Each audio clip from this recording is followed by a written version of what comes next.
اعوذ باللہ من الشیطان الرجیم، بسم اللہ الرحمن الرحیم۔ خواتین و حضرات، 20 نومبر 1979 خانہ کعبہ پر خواریوں کا قبضہ اور پاک فوج۔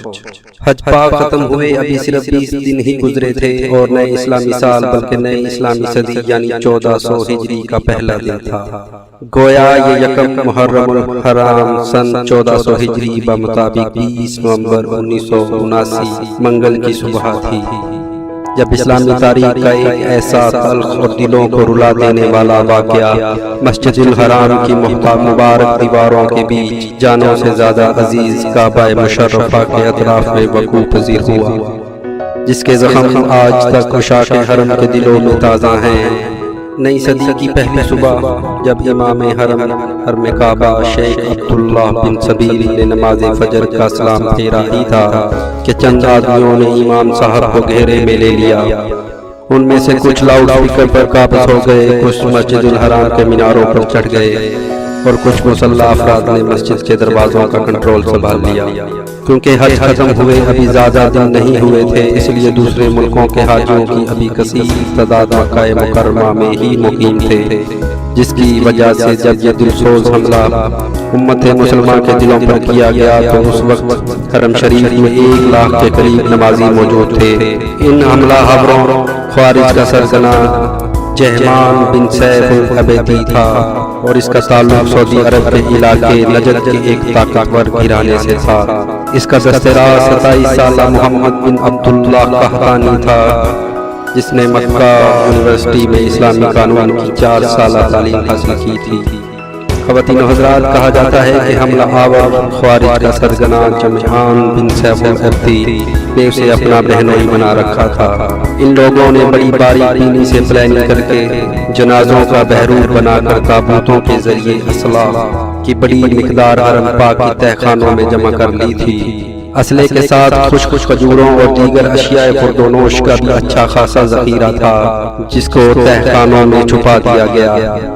یہ سب کام کئی دنوں میں مکمل ہوا، مگر سازش گہری تھی، اس لیے کسی کو اس کا شک نہ ہوا اور کسی کے گمان میں بھی یہ نہ تھا کہ اس متبرک مقام پر کوئی گروہ اتنی ناپاک سزا سازش کا تصور بھی کر سکتا ہے۔ دلوں کو چیل دینے والی صبح جب امام حرم کعبہ شیخ بن عبداللہ بن سبیل کو ان حملہ آوروں نے اپنے قابو میں کیا تو فوراً ہی ان کے ناپاک عزائم کے مطابق کارروائی پورے حرم محترم میں شروع ہو گئی۔ اچانک حرم کے تمام دروازے بند کر کے ان پر اپنے مسلح افراد کھڑے کر دیے گئے۔ حرم میں موجود تمام نمازی یرغمال بنا لیے گئے، جو اپنی تھوڑی بہت کوشش سے حرم سے نکل گئے، بس وہی نکل سکے، باقی سب معصوم حاجی اور نمازی، جن میں خواتین بوڑھے اور بچے بھی تھے، محصور ہو کر رہ گئے۔ ایک حملہ آور نے عربی میں حرم پاک کے اس مائک سے، جس پر چند لمحوں پہلے نماز فجر کی تلاوت ہو رہی تھی، اعلانات کرنا شروع کر دیے کہ مہدی موعود، جس کا نام محمد بن عبداللہ ہے، آ چکا ہے۔ نام نہاد مہدی محمد بن عبداللہ قحطانی نے مائک پر آ کر اعلان کیا، میں نئی صدی کا مہدی ہوں، میرے ہاتھ پر سب لوگ بیعت کریں گے۔ خواتین و حضرات، اس کے بعد اس گمراہ ٹولے نے مسجد الحرام کے مقام ابراہیم، جسے مقدس گوشہ کے پاس کعبہ مشرفہ کے عین سامنے جا کر گولیوں، سنگینیوں اور بندوقوں کے سائے میں لوگوں کو دھمکاتے ہوئے بیعت شروع کروانا شروع کر دی۔ محاصرے کے فوراً بعد وزارت داخلہ کے تقریباً 100 اہلکاروں نے دوبارہ حرم مکی پر کنٹرول حاصل کرنے کی کوشش کی، لیکن مرتدین حملہ آوروں نے ان فوجیوں کی کوشش ناکام بنا دی۔ اس کوشش میں بہت سا جانی نقصان بھی ہوا۔ اس کے بعد سعودی فوجی اور سعودی نیشنل گارڈ نے بھی حرم پاک کو ناپاک لوگوں سے آزاد کرانے کی کوشش کی، جو زیادہ کارگر ثابت نہ ہوئی۔ شام ہوتے ہوتے پورے مکہ مکرمہ کو رہائشوں سے خالی کرا لیا گیا۔ سعودی فرما روا شاہ خالد نے 32 علماء پر مشتمل سپریم کونسل کا اجلاس فوری طور پر طلب کر لیا۔ علماء کرام نے قرآن و حدیث کی روشنی میں متفقہ طور پر فیصلہ دیا کہ مسلح گمراہ افراد کے خلاف کارروائی شریعت کے عین مطابق ہے۔ اس فتوے کی روشنی میں بیت اللہ کی تقدس کے پیش نظر بھاری اسلحہ استعمال کرنے سے گریز کیا گیا۔ بعد ازاں سعودی آرمی اور فرنچ آرمی کا خوارج سے مقابلہ ہوا، جن کے پاس سنائپر اور شارپ شوٹر تھے۔ اور انہوں نے مسجد الحرام میں جگہ جگہ پوزیشن سنبھال لی۔ 2 دن تک مقابلہ ہوا لیکن سعودی فوج ہلاکتوں کے باوجود سعودی اور فرنچ آرمی کامیابی حاصل نہ کر سکی۔ مسجد الحرام 2 دنوں سے اذانوں اور نمازوں کی تکبیرات کی گونج سے محروم تھی۔ گویا نہ اذانیں دی جا رہی تھیں، نہ نمازوں کا باقاعدہ اہتمام ہو پا رہا تھا، نہ طواف ممکن تھا۔ خواتین و حضرات، بالآخر الحمدللہ ایک بار پھر پاکستان کی پاک فوج کو اسلام کی فوج ثابت ہونے کے لیے کارروائی کرنے کا موقع دیا گیا۔ جی ہاں خواتین و حضرات، جس نے نہایت کم وقت میں آپریشن کی منصوبہ بندی کی، پاکستانی کمانڈوز نے دہشت گردوں کے سنائپر سے نپٹنے کے لیے ایک عجیب ترکیب استعمال کی اور پورے مسجد الحرام میں پانی چھوڑا گیا اور پوری مسجد کی گیلی زمین میں کرنٹ توڑنے کی دھمکی دی گئی، جس کی وجہ سے خوارج کے شارپ شوٹر اور سنائپرز کچھ دیر کے لیے غیر موثر ہو گئے۔ ایسے وقت میں پاک فوج کے کمانڈوز کو ہیلی کاپٹر سے مختلف مقامات پر گرایا گیا۔ پاک فوج نے غیر معمولی سرحد سے تمام خوارج پر قابو پا لیا۔ بغیر کسی جانی نقصان کے سب حملہ آوروں کو فوری طور پر گرفتار کر لیا۔ تمام یرغمالیوں کو رہائی دلائی گئی۔ اس طرح اللہ تعالیٰ نے یہ عظیم سعادت پاکستان کو عطا کی۔ اللہ ہمارے ان روحانی مراکز مکہ و مدینہ کو ہمیشہ قائم و دائم رکھے اور انہیں حادثوں کے سر سے محفوظ و معمور رکھے، آمین۔ کہا جاتا ہے کہ اس آپریشن کی کمانڈ پرویز مشرف نے کی تھی، جو اس وقت کیپٹن تھے۔ خوارج کا مکمل صفایا کرنے کے بعد 7 دسمبر 1979 کو دوبارہ حرم شریف کو عبادت کے لیے کھولا گیا۔